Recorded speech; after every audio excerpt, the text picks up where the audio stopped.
welcome to the Flow and Flourish Podcast.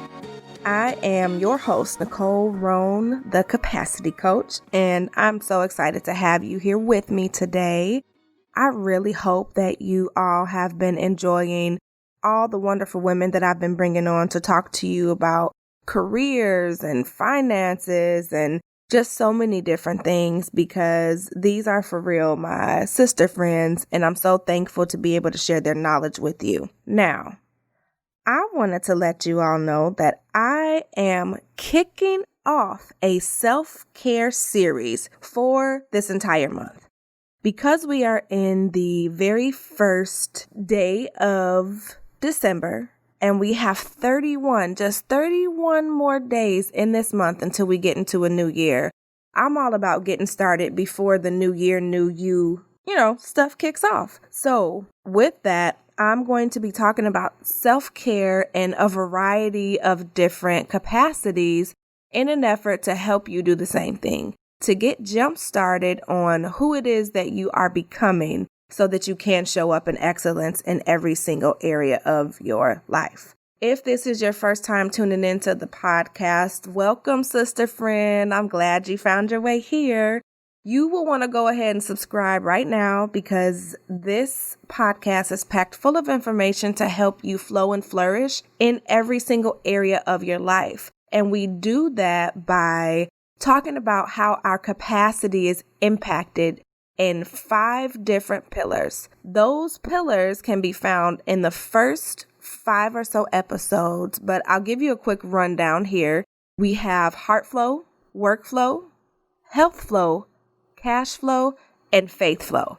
So tune into those first couple of episodes so that you can know exactly what is involved in each one of those pillars, and how I help you increase your capacity based on tackling things that come up from balancing the different priorities that we have as women, moms, wives, caregivers, the go-to person in all of our different families. So check that out and then come back and listen to all the other episodes, because it really does lay the foundation.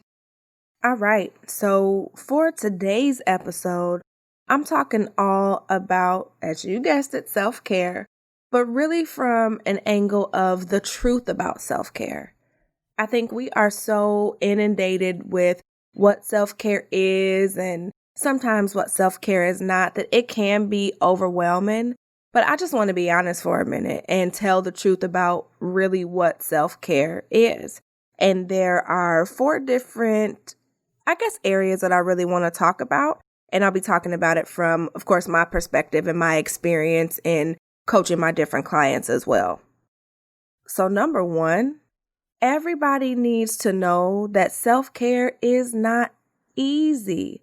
And I say that because if you're coming from a space where you really haven't practiced self-care, it can be really, really hard. It's like going from eating fast food and junk food and jumping straight into being a vegan. Can it be done? Yeah. But is it going to be difficult just to make that sort of transition? Absolutely. And so you have to really, even in the very beginning, realize that it's a process, right? Like learning about what self-care is, what self-care, tactics or strategies work for you in your situation. It's going to be different for each and every person. So before you dive in and go full throttle in the self-care department, know that if you are a beginner in this space, that it's not always easy, okay? So the second area I want to talk about is how self-care requires boundaries, right? We see things in the media around bubble baths and getting a massage and doing those all kinds of things, but it's so much bigger than that. Self-care really requires you to have boundaries. And let me tell you, that's not always easy either, especially if you are in a place where you either don't have boundaries, or if you do, people have been walking all over them because you haven't felt empowered or strong enough to really address the different areas. And this is with your friends, your family, your job or career, and even with yourself. take a second and think about the different boundaries that you have in place and how they impact your self-care. I know for me, I said I had boundaries with my mouth, right? But I was not following those. I wasn't walking the talk and really enforcing those. And that made me really reassess what kind of boundaries I had in place. For example, I was the one who would always say, yes, sure, I can do this and I can do that. And then secretly behind closed doors would be upset because I felt like I was giving all my time and energy away to everybody but myself. So I had to really, really step back and say, okay, is saying yes to this person or this project or whatever it is going to frustrate me in the long run? Or is it going to impact how I'm able to show up for myself, for myself, for my family, for my job? And it was a lot of hard conversations that I had to have with myself. But as you start to consider implementing and learning about self-care, think about the different boundaries that you already have in place or the ones that you need to put in place to be able to support you. Because you can't do self-care without boundaries. Okay? Now, the third one I mentioned a little bit earlier as well, and saying that it's more than bubble baths, it's more than massages and manicures and pedicures. In my experience, self-care is an inside job. It's more about mindset, right? I think about it in terms of practicing what is best for you in that moment and in the long run, and being able to choose that option over anything else. I'm the first person to tell you that I'm queen help a lot, right? Like I help my mom, I help my dad, I help my siblings. My sister calls it the Nikki love. So just, when I go in and I love and I care, I go hard, extra, extra hard, but also to the detriment of myself, my needs, even my family, right?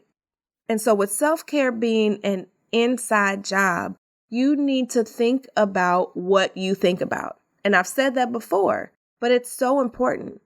What is your mindset towards self-care? Do you think that it's all the pretty and fluffy stuff that you see in the media, right? Is it taking a vacation? Yeah, it can be, but it's more of an inside job. It's really you giving yourself permission to put yourself and your needs first, and then standing up for those things. So self-care is 100% an inside job. Also, going hand in hand with that, self-care is really a lifestyle. So not only are you changing your mindset about what self-care is and giving yourself permission to really put what you need ahead of everybody else, it's not something that is a one and done, right? Just because you go get a massage and take a bubble bath doesn't mean you're done practicing self-care. It's literally a lifestyle where you choose on a daily basis to show up for yourself over and over and over again. Whether that's getting up and practicing meditation in the morning or creating a morning routine or an evening routine. If it's making sure that you're doing what you need to take care of yourself physically, from working out to going to your doctor's appointments, right? Or it could be practicing it on a continual basis around your emotions. So being able to really express what it is that you feel and feeling heard, that in and of itself used to be the biggest challenge for me. And I'm not going to lie, it still is sometimes, because I got so used to not saying how I felt or not acknowledging how I felt and just burying that because I didn't think it was important. I didn't think it mattered. And so just that process of changing how you think about you being important and your feelings and thoughts being important is huge. That's part of self-care. Being able to speak up for yourself and being able to, above everything else, put yourself first. I see so often, and I hear from my clients and friends and family members that they don't have time for self-care. And that's a whole bunch of BS. I'm going to just call it what it is. You don't have time for self-care because, number one, you don't make the time. Number 2, it's not on your priority list. And number 3, you're treating it as if it's just this one and done. Self-care needs to be embedded in each and every area of your life. Before I go any further, I really want to talk a little bit about what self-care is from a definition standpoint so that we're all on the same page. And then I'll talk a little bit about why self-care is important. I'll give you a couple of reasons why. So first things first, what is self-care? Although it's used interchangeably with wellness and self-love, what I really want you to hone in on is that self-care is everything you do intentionally to support your mental, physical, and emotional well-being. So check that out. It's the intentionality that you put into making sure that you are okay mentally, physically, and emotionally. And I know that sounds like, oh, that should be easy. But as I mentioned when I started this podcast, if this is foreign to you, it's not quite that easy. And so I want to talk a little bit about a few of the reasons you need to know why practicing self-care is so important. Number 1, self-care is clinically proven to reduce heart disease, stroke, and cancer. And I've told you guys so many times, starting with my heart flow pillar, that heart disease is still, in 2020, the number 1 killer of 1 in 3 women. So practicing self-care literally adds time to your life and reduces your ability to get heart disease. Okay? Number 2, self-care is also clinically proven to reduce and even eliminate anxiety and depression. And I can speak on this from a personal standpoint. As somebody who has suffered from both extreme anxiety and very deep depression, of course, aside from prayer, therapy, and those things, the number 1 way that I was able to get through that was by practicing self-care. I ended up being so depressed and anxious because I was not practicing self-care. I was putting everybody and everything ahead of me and my needs. It left me burnt out, anxious, of course, frustrated. And I've shared before too, even as part of, what I call my story, is that it landed me in the hospital in ICU fighting for my life because I was not practicing self-care. So it's not something that you do selfishly. It's actually a preventative. Okay? And then the third reason I have for you is that practicing self-care actually improves concentration. Think about how you would feel with having the extra capacity to concentrate on whether it's your goals, right? Your personal goals. If it's a project at work that you really care about, or really just being fully present with your partner, your children, or your friends. How many of us are there but not there? We're in our phone, or we're thinking about what we should have done at work or what we're making for dinner, having all these random thoughts going around. So not practicing self-care inhibits your concentration. Take your power back. Take your power back for your mental health, your physical health, your emotional health, all of those things. The biggest reason that I'm doing this kickoff is because I don't want anybody else to end up in the situation that I was in that I just mentioned. Don't work yourself or deprive yourself or ignore yourself to the point where it ends up manifesting in you physically and you end up having to fight for your life. Do the pre-work now. Practice self-care. And I want to tie this all together by really helping you understand how practicing self-care or lack thereof impacts your capacity in every single area of your life. If you are mentally frustrated, drained, the same with emotionally and physically, how do you really think you're showing up to work? Or how are you showing up for your children that you love so much? You don't have the capacity, or call it bandwidth, energy, none of that. You don't have the ability to show up as the best version of yourself when you're at max capacity. Okay? So practicing self-care is something that is completely embedded in every one of the 5 pillars that I mentioned earlier in this episode. I'm super passionate about this, y'all. Like, I really want you guys to understand how important self-care is. Saying I am the priority needs to be followed by walking the talk. And so for the rest of this month, I have a lineup of phenomenal women who are going to come on and talk to us about different areas of self-care.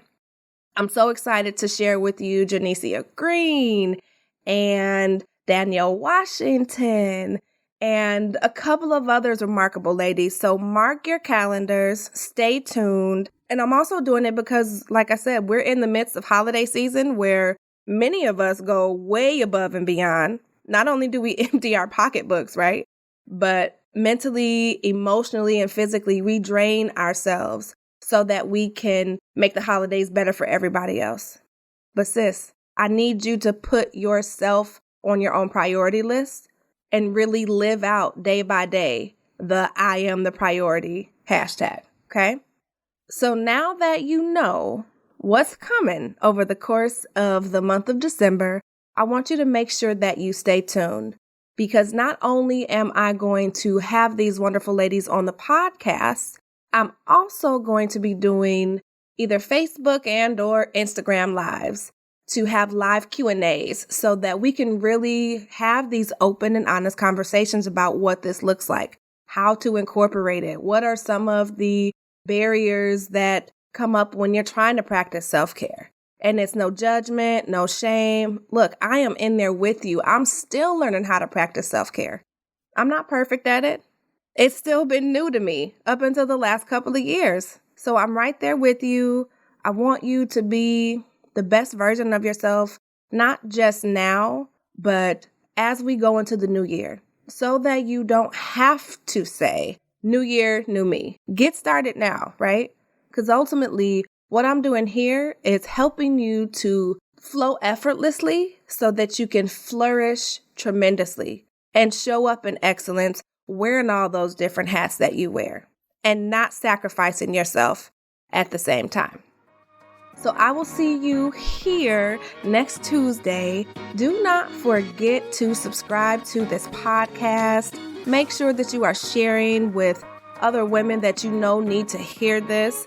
I also recently launched my free capacity calculator to really help you get an idea of where you sit capacity-wise.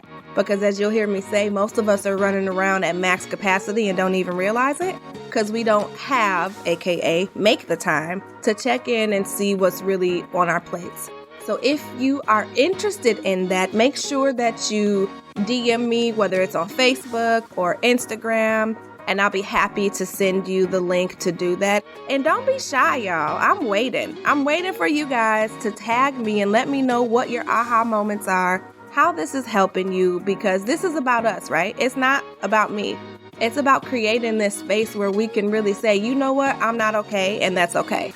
And then getting the tools and resources to become okay. And it's a process, a journey, and a lifestyle. All right? I hope everybody is staying healthy. I thank you for continuing to show up and listen here. I look forward to seeing you on these Facebook Lives or Instagram Lives, wherever it is that I will be. You'll see events. I mostly post them on both Facebook and Instagram. But anywho, until then, as your capacity coach and guide on this self-care journey, I look forward to continuing to serve you by helping you create true balance between your personal and professional life without ever having to sacrifice yourself, your family, and what matters to you most. Talk to you soon.